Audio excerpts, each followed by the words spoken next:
think the whole thing about 2012 was to reorientate us from a solar idea, the sun and its planets, to a galactic understanding. So we are coming into an awareness that we're part of a galactic family. Any comments on that? This was addressed by an interception of the ITN, which is a British news service, at 5:05 p.m. on November 26, 1977, where the radio communication channels were interrupted by a so-called extraterrestrial voice that said it represented what you call a galactic government, or an advanced planetary society that we would call some type of galactic government, saying, quote unquote, put away your weapons of war.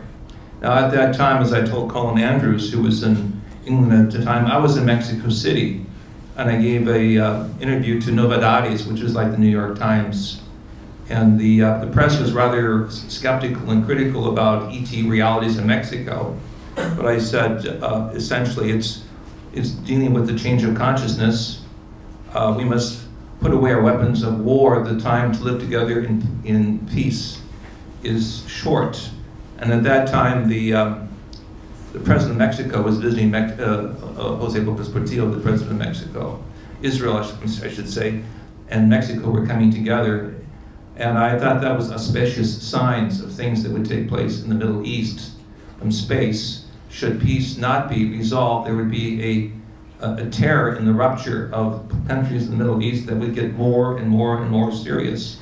So you're saying there is a Galactic Federation? There, from all intents and purposes, from scholars and scientists and researchers who know the history, journals, and books, there has always been a recognition that there is a, quote-unquote, system of star nations or higher powers that represent a galactic source of intelligence. I'm not saying there's a cosmic teletype up there beyond the clouds that just simply issues these directives, but there is a movement to displace extraterrestrial forces that have been injurious to humanity on this planet. We're going to deal with a larger galactic community of any sort, we are not even close to being ready when you look at our global politics. When you look at the way we treat each other, the way we kill each other, the way we're tearing up this Earth's environment, destroying it the way that we're doing.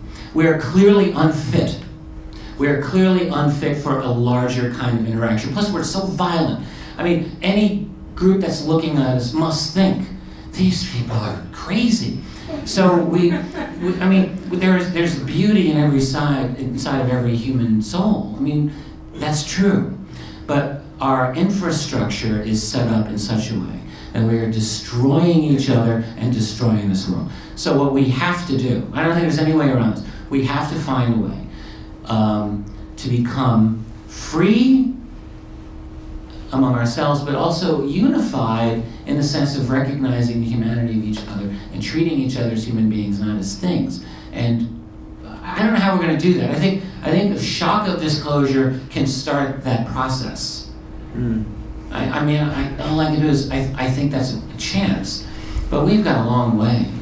We have a long way to go. The key to the whole ET situation are these levels of consciousness, and if it opens us up, if our interactions open us up, the whole humanity is going to shift, because reality is not what we think it is. So right, we're in a time of a great consciousness shift. We can be part of the downward spiral if we want, to simply dwell on the negative things, or we can be part of an upward spiral that's taking place, and recognize that we can be co-participants in a new page of the book of life.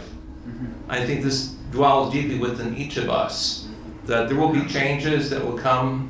At the same time, we will find in the process of these greater changes that we are one global humanity, and that we are a universal humanity. We are a privileged species that will be able to use the powers of the mind in a higher sense of spiritual dynamics to reach out and reclaim our cosmic citizenship. Thank you, Dr. Hurtak.